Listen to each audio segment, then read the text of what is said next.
तुम्हें आता हो ना आता हो, लेकिन गुरु तत्व तुम्हारे हृदय में बैठा हुआ वो सब जान रहा है। एक गुरु जो तत्व है वही तुम्हारे से करवा रहा है, जान क्या रहा है वही करवा रहा है तुमसे। जो तुम नाम जप कर रहे हो, जो तुम भक्ति कर रहे हो, वो तुमसे करवा रहा है। तो वो तो जान क्या रहा है, वो तो स्वयं करवा रहा बैठकर, तो सब जान तो रहा है। ये प्रगट में हम कहें या ना कहें आपसे कि हम आपकी बात जानते हैं, लेकिन गुरु तत्व सब कुछ जान रहा है, वो सर्वज्ञ है। अखंड मंडलाकारम, वो कलाडा में भी है, अखंड मंडलाकारम व्याप्तमेन चराचरम तत्पदम दर्शितमेन तस्मै श्री गुरुवे नमः। जी आपकी बेचैनी रहती है मिलने के लिए, बस टिकट कटती है तो उससे पहले। उत्तम बात है। हमको भी बेचैनी रहती है अपने गुरु की कृपा की, गुरु की मुस्कान की, गुरु की समीपता की।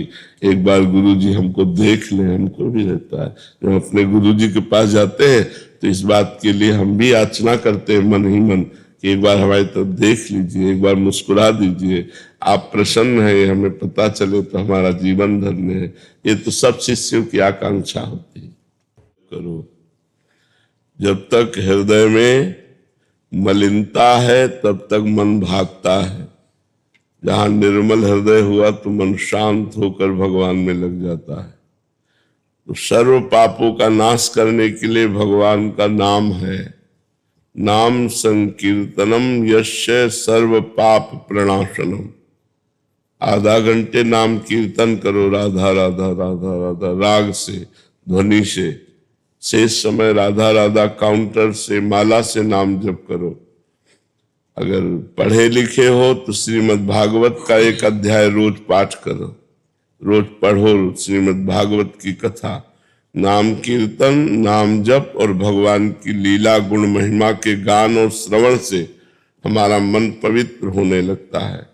और जितना पवित्र होता है उतना भगवान में लगता है, और जितना अपवित्र होता है उतना संसार में लगता है। तो जब तक संसार में मन जाए तब तक वो अपवित्र है। इसलिए हमको बराबर निरंतर अभ्यास करते रहना चाहिए।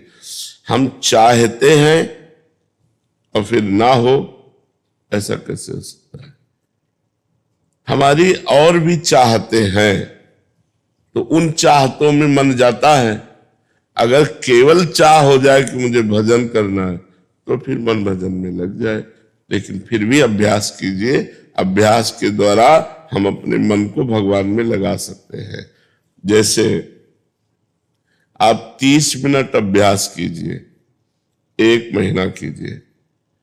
इसके बाद उस 30 मिनट में यदि कोई व्यक्ति आपसे बात करने के लिए आवे, कोई आपका मित्र, कोई आपका परिजन, तो आपके मन को बुरा लगेगा। मैं 30 मिनट तो जब करती हूं, उसमें भी आकर ही हमसे बात करेंगे, भाई मिलेंगे, तो मन राजी हो गया ना, तभी तो उसको बुरा लगेगा। मन राजी हो गया तो हम धीरे धीरे इसे 2-2 मिनट, 4-4 मिनट इसे आगे बढ़ाते हुए राजी करते जाएं, तो प्रभु में जितना राजी हो जाएगा उतना ही हमारा मंगल हो जाएगा, उतने ही हमें आनंद की अनुभूति होगी, उतने ही हमारे दुख विपत्ति शोक संताप नष्ट होते जाएंगे। इसलिए नाम जप को हम अभ्यास में लावें, जबरदस्ती जपे, जबान से जपे तो धीरे धीरे मन लगने लगेगा। अच्छा, ये पागल बोल रहा है, लड़ाई झगड़ा नहीं करना चाहिए।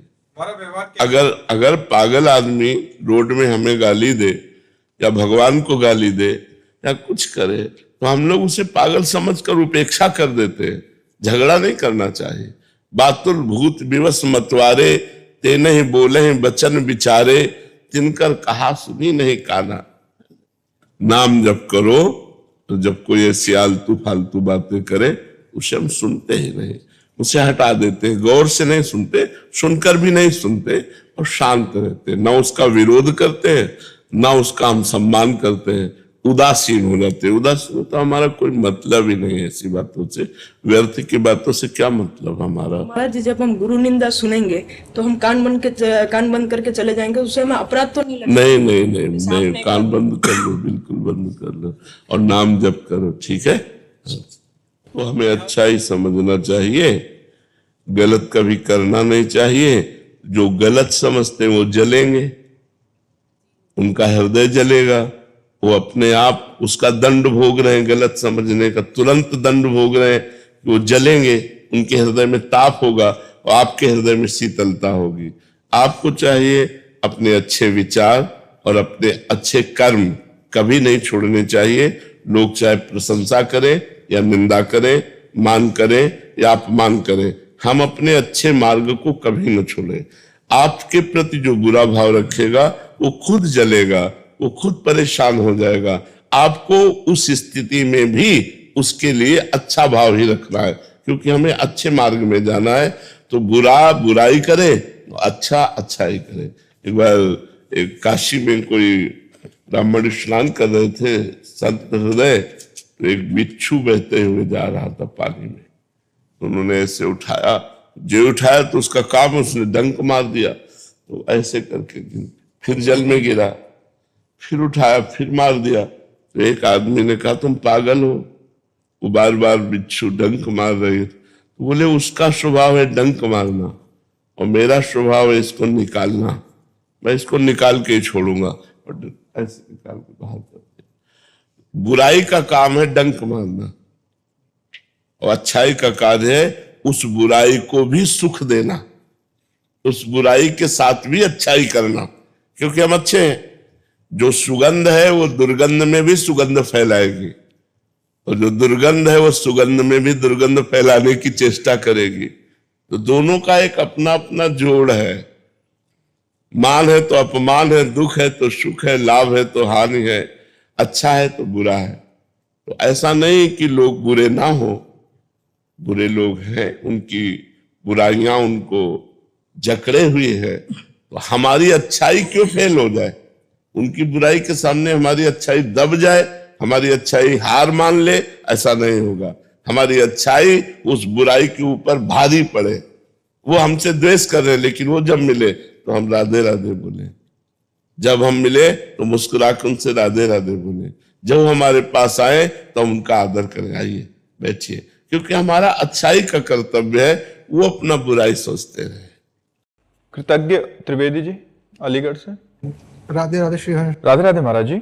महाराज जी, अहम को मिटाने के लिए, स्वयं को जानने के लिए एवं सांसारिक बंधनों से मुक्ति के लिए आत्मज्ञान आवश्यक है।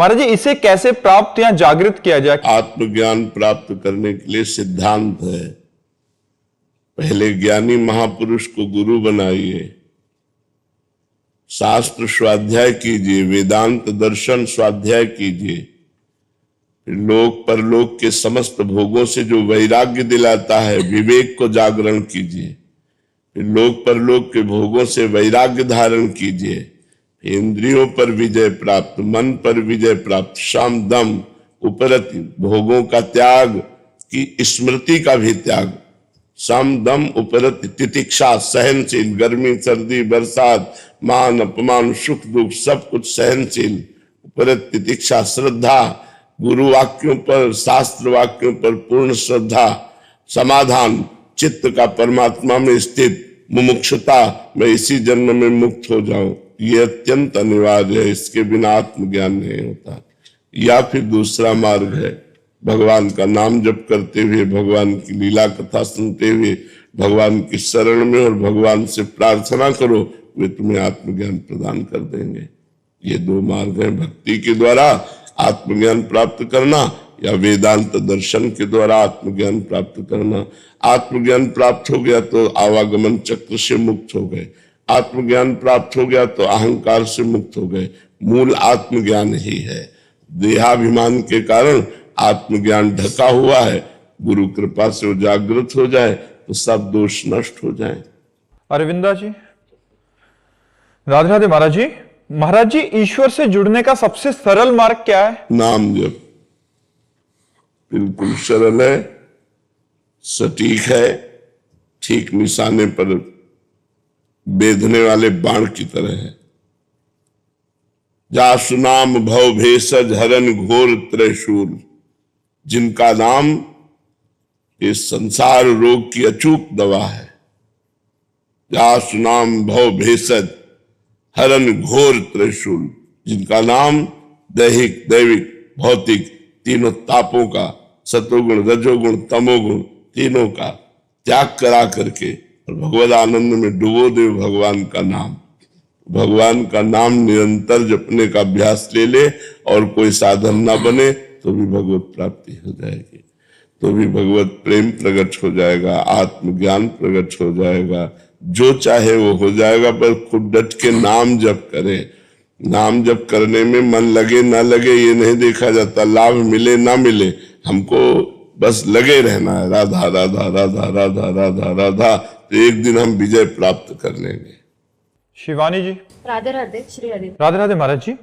महाराज जी, ऐसी कौन सी चीज है जो साधक के करने से आपको सुख मिलता है और आप प्रसन्न होते हैं, और ऐसी कौन सी चीज है जो करने से दुख होता है? हाँ, वैसे हमें तो ये जब राधा राधा नाम जप करते हैं, सही आचरण से चलते हैं, तो हमको अच्छा लगता है, हमें एक सुख होता है कि हमारा जीवन धन्य है जो हमारे सानिध्य से साधक जन भगवत पावन।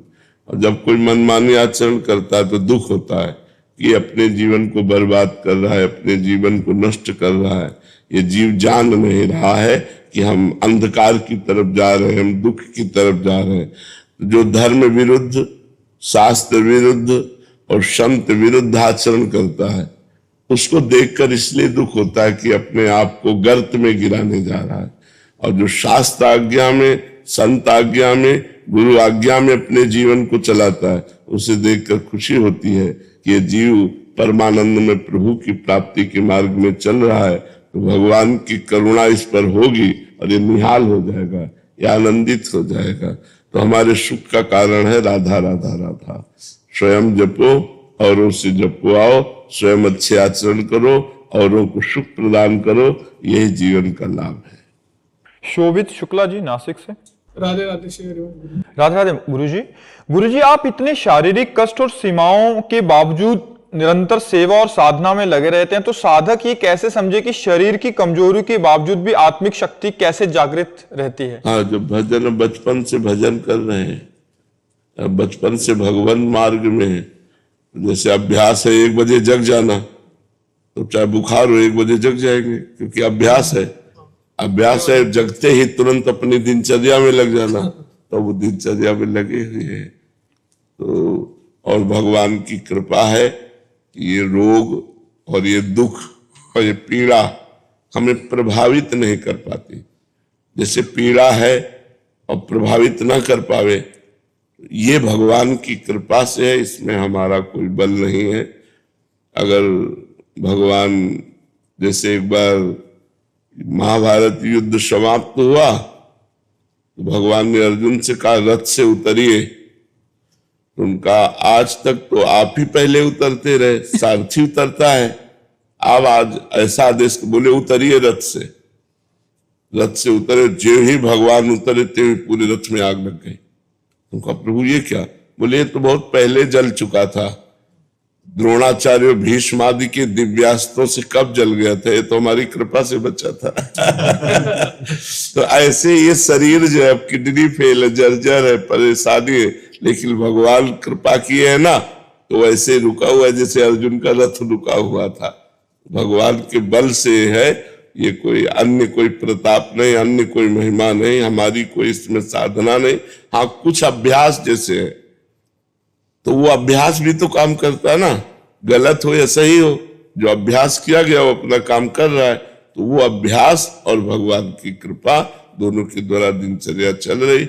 यदि साधक भजन का अभ्यास करे और कष्ट सहने का स्वभाव बना ले, जब हम धीरे धीरे धीरे धीरे अभ्यास करते हैं तो हमारा शरीर, हमारा मन, हमारी बुद्धि उस अभ्यास में दृढ़ हो जाती है। तो अच्छा अभ्यास करना चाहिए। अगर हम गलत अभ्यास करते हैं तो गलत अभ्यास में दृढ़ हो जाती है, अच्छा अभ्यास करते हैं तो अच्छे अभ्यास में, तो अच्छे अभ्यास में भगवान की कृपा होती है। जब आप अच्छा चलना चाहोगे तो भगवान आपको बल देंगे। तो इसलिए अच्छे अभ्यास के कारण और भगवान की कृपा के कारण, ये दोनों के कारण दिनचर्या चल रही। तो किडनी तो खराब है ही, डायलिसिस होता है, परेशानियां रहती हैं, पर वो भगवान की कृपा से चल रहा है। और हमें कोई ऐसा खेद नहीं है, क्योंकि हमारा जीवन सार्थक हो रहा है। सुबह से लेकर अपनी दिनचर्या, फिर आप लोगों की सेवा घंटा 2 घंटा हो जाती, फिर एकांत सेवन, अपना भजन साधन, तो हमारा दिनचर्या चल रही। अब यही अगर हम चारपाई पे पड़े रहे तो खेद होने लगे, किसी काम नहीं आ रहा ना, अभी काम आ रहा है, इसलिए अच्छा लग रहा है कि हमारा रोग ऐसा होने पर भी हमारे द्वारा लोगों का हित हो रहा है। आप लोग प्रश्न करते हैं तो आपको समाधान मिलता है, आप लोग उत्साहित होकर भगवत मार्ग में चलते हैं, गंदे आचरणों का त्याग करते हैं, ये हम पर भगवान की कृपा है। प्रिंस बजाज जी, श्री हरिवंश महाराज जी। महाराज जी, संसार के राग में लिप्त इस जीव का गुरु तत्व में अनुराग कैसे बढ़े? गुरुदेव भगवान की अहेतु की असीम कृपा जो उनके नेत्रों से सदा सबके लिए बरसती है, उस कृपा को समझने के लिए विवेक। जो गुरु का दिया हुआ मंत्र है ना, वो गुरु का स्वरूप है, वो गुरु का प्रेम है, वो गुरु का ज्ञान है। आप जितना मंत्र जपोगे उतने संसार से राग हटेगा और गुरु प्रेम जागृत होगा। जितना अधिक से अधिक गुरु मंत्र, उसे गुरु मंत्र कहते हैं ना। मंत्र माने होता है रहस्य बताने वाला, मंत्र माने रहस्य बताने वाला। तो भगवान का जो रहस्य बताने वाला है, ज्ञान बताने वाला है, वो तो गुरु मंत्र है। जब गुरु जी ने गुरु मंत्र दिया और उस गुरु मंत्र को हम निरंतर जपने की चेष्टा करें तो संसार से वैराग्य, भगवान से प्रेम और गुरु चरणों का ज्ञान प्राप्त हो जाएगा कि गुरु साक्षात परब्रह्म तस्मै श्री गुरुवे नमः। गुरु चरणों का ज्ञान प्राप्त हो जाए कि हमारे गुरु जी क्या है, तो हमारी आसक्ति हो जाए। अभी बहुत एक साधक है, एक संत है, लेकिन ये भाव थोड़ी आ पाता है कि गुरु साक्षात परब्रह्म तस्मै श्री गुरुवे नमः। कामना में प्यार हो जाता है, निष्कामता में अगर प्यार हो जाए तो जीत गया। क्योंकि गुरु जी निरपेक्ष रहते हैं, आपको गुरु जी से प्यार करना है, उधर से प्यार मिले ना मिले, आपको अपनी तरफ से एकाकी प्यार करना है, और उधर से प्रतिकूलता मिले और आपका प्यार बढ़े, ये खास बात। उधर से प्रतिकूलता मिले और आपका प्यार बढ़े तो गुरु प्रेम हो जाए। इसीलिए गुरु मंत्र जपने की आवश्यकता है। अधिक से अधिक गुरु मंत्र जपो तो गुरु चरणों में प्रेम हो जाएगा, संसार से वैराग्य। तो सबसे प्रेम करते हैं। भगवान का स्वभाव तो बहुत उदार है, बहुत महान है, भगवान बहुत महान है। जैसे आप बिल्कुल गलत हो, लेकिन जब माँ मिलेगी ना तो आपकी सारी गलती भुला करके वो आपको पहले भोजन पवाएगी। चल पहले भोजन पा ले, फिर समझाएगी देखो गलत मत करो। वो प्यार ही करेगी, वो गुस्सा भी करेगी तो भी प्यार करेगी। उसकी गुस्सा में भी देखो तो प्यार होगा। थप्पड़ बहुत जोर का उठेगा और लगेगा बहुत धीरे से। तो माँ में जो वात्सल्य है, अनंत माताओं में वात्सल्य है, वो वात्सल्य समुद्र भगवान के एक बिंद से है। तो भगवान कितने करुणामय होंगे। अगर वो करुणामय ना हो तो हम लोगों से ऐसी गलतियां होती कि नरक ही मिले, भगवान की प्राप्ति हो ही ना पावे। लेकिन भगवान बड़े करुणामय है, तो हमसे जैसे बने वैसे भगवान की सेवा करे और भगवान का नाम जप करे और ये दृढ़ भरोसा रखे कि हमें भगवान मिलेंगे, अपनी कृपा से मिलेंगे। मैं योग्य तो नहीं हूं, मैं पात्रता का दावा तो नहीं पेश कर सकता कि मैं आपसे मिलने के पात्र हूं, पर प्रभु मिलेंगे। प्रभु के हमें विश्वास है, वो दीन बंधु है, वो पतित पावन है, वो करुणा सिंधु है। हम पर भी कृपा करेंगे। मैं नीच हूं, अधम हूं, पर हम पर भी कृपा करेंगे। यदि ऐसी हम भावना दृढ़ करें तो हमारा भाव बढ़ जाएगा, भगवान की कृपा बरसने लगेगी और बरस ही रही है। बस हमारे कमियां हैं, इसलिए अनुभव में नहीं आ रहा, तो हम ऐसी प्रार्थना करें। रोशनी सिंह जी, राधे राधे महाराज जी। महाराज जी, गुरु कृपा क्या होती है और जीवन में इसका क्या महत्व है? गुरु कृपा साक्षात भगवान की कृपा है। जीव को जीवत्व से हटाकर ईशत्व में स्थित कर देती है वो गुरु कृपा। गुरु कृपा असत से सत की यात्रा, अंधकार से प्रकाश की यात्रा, मृत्यु से अमृत की यात्रा जो हमारी है, उसमें गुरु कृपा की बहुत जरूरत है। गुरु कृपा असत से हमें सत में स्थित कर देती। जो असत देह भोगों में हम रत हैं, तो हमें ज्ञानोपदेश करके, मंत्रोपदेश करके, हमारे अंदर अध्यात्म ज्ञान जागृत करके इस असत संसार से हटाकर इसी में जो सत परमात्मा विराजमान है उसमें स्थित कर देती है गुरु कृपा। असतो मां सद्गमय तमसो मां ज्योतिर्गमय मृत्युर्मा अमृतम गमय। जो हम मृत्यु लोक में मृत्यु युक्त शरीर में आसक्त है, गुरु कृपा इस शरीर से आसक्ति हटाकर सच्चिदानंद भगवान में स्थित कर देती है। गुरु कृपा अमृत पद है, महा आनंद स्वरूप है। इसलिए जीवन में हमें गुरु कृपा अनिवार्य है, बहुत आवश्यकता है, और गुरु कृपा ही भगवत प्राप्ति कराती है। गुरु कृपा का सीधा अर्थ है मोक्ष। ध्यान मूलम गुरु मूर्ति, पूजा मूलम गुरु पदम, मंत्र मूलम गुरु वाक्यम, मोक्ष मूलम गुरु कृपा। अगर गुरु कृपा का सीधा अर्थ पूछे तो मोक्ष है। संपूर्ण पापों से, द्वंद्वों से, दुखों से, चिंता से, भय से, मृत्यु से मुक्त करा देते हैं गुरुदेव, अमर पद प्रदान कर देते हैं गुरुदेव। पर गुरुदेव के चरणों में निष्ठा हो तो गुरु कृपा फलीभूत हो। यदि गुरुदेव की अवज्ञा हो तो कृपा होने पर भी कृपा फलीभूत नहीं होती। कृपा का प्रभाव नहीं समझ में आता। जब गुरुदेव की आज्ञा के अनुसार चले तो उनकी कृपा का अनुभव कैसे होती है इसका निर्णय नहीं किया जा सकता। कभी भी किसी पर भी हो सकती है, घोर अनाधिकारी पापी पर भी हो सकती है। कोई योग्यता नहीं है इसमें। बिल्कुल योग्यता ना हो, घोर पापी हो, उस पर भी गुरु कृपा हो सकती है। अनाधिकारी को अधिकारी बनाना ही तो गुरु कृपा का कार्य है। गुरु कृपा अधिकारी का वर्ण करे तो कोई आश्चर्य की बात नहीं, अनाधिकारी का वर्ण करके और अधिकारी बना दिया, अनाधिकारी को अधिकारी बना दिया।